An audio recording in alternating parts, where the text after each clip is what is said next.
1985, Virginia. An FBI agent knocks on a door. A man opens it. Calm, smiling, 63 years old. He looks like a retired government employee, but the FBI had been searching for him for 30 years. Because this man was the most dangerous spy in American intelligence history. For 30 years, he worked for the CIA, and for 30 years, he sold everything to China. And nobody noticed. 1938, China. A boy named Larry Wu-Tai Chin is born in a small town. His family is poor, but Larry is smart. He learns English, goes to school, has dreams. The 1940s, World War II. China is fighting Japan. America supports China. Larry works as a translator for American soldiers. He's only 15, but incredibly talented. The Americans love him. This kid is one of us, they say. 1948. The Chinese Civil War begins. The communists are winning. Larry faces a choice: stay in communist China or go to America. Larry chooses America. He escapes to Hong Kong, then to the United States. 1952. Larry starts working as a translator for the U.S. Army. The Korean War is ongoing. Larry interrogates Chinese prisoners, writes reports, works for America.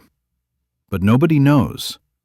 Larry is already working for someone else. 1952, Hong Kong. Before Larry leaves for America, he meets with a man. The man is from Chinese intelligence.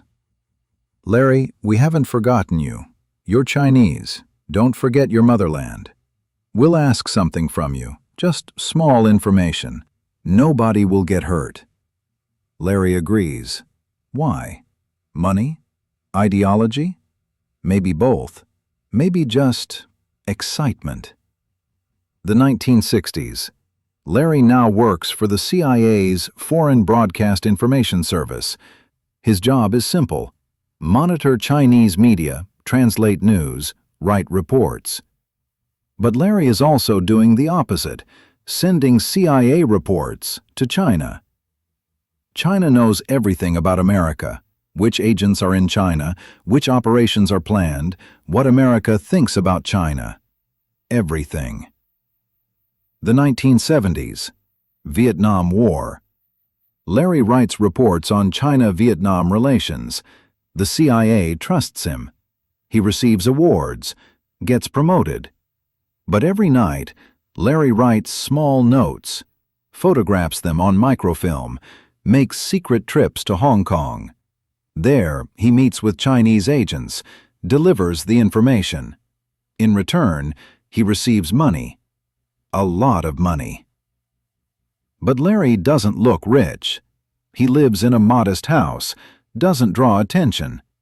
Because the best spies are the invisible ones. 1981. Larry has been spying for 30 years. But now things are changing.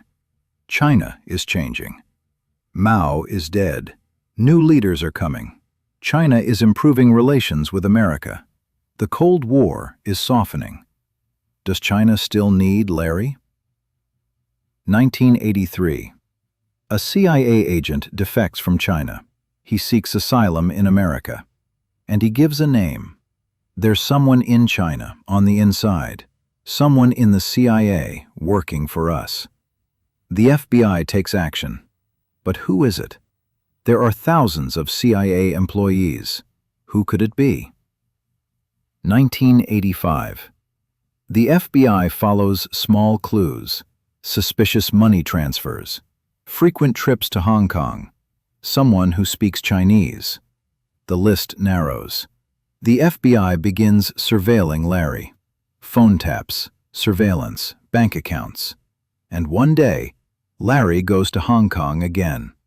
There, he meets with a man. Envelopes are exchanged. The FBI saw it, photographed it. There's no escape now. November 1985. The FBI comes to Larry's house. Early morning. They knock on the door. Larry opens it, calm, smiling. "Mr. Chin, we need to talk to you." Larry denies everything. "I'm just a translator. I haven't done anything." But the FBI shows the evidence: photographs, bank records, microfilms. Larry finally breaks down. He confesses. "Yes, I worked for China for 30 years. But I didn't kill anyone. I just gave information." The FBI is shocked. 30 years. Inside the CIA. And nobody noticed? How many agents died? How many operations failed? How many secrets leaked? Nobody knows exactly.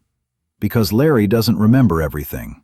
Or doesn't want to remember. February 1986. Court.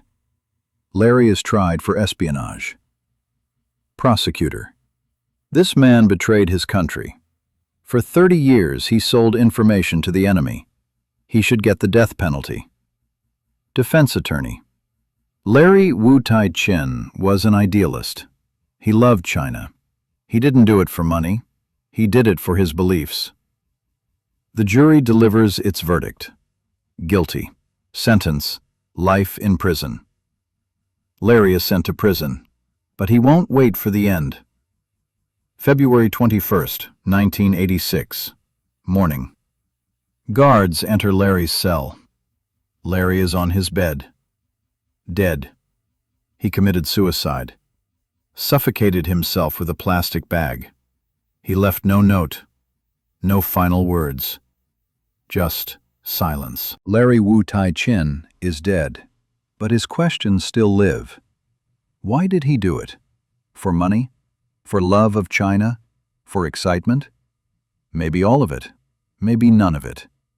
But one thing is certain. Larry was the longest-running spy in American intelligence history. 30 years inside the CIA. And nobody noticed. This shows a system's vulnerability. Trust is a dangerous thing, especially in the intelligence world. And what about today, in 2024? Are there other Larrys out there? Maybe in the CIA, maybe in the Pentagon, maybe in the White House. And maybe they too will stay hidden for 30 years. Larry's story is over, but the espionage war never ended, and it never will. The secret wars between China and America continue. And in the next video, we'll tell another story.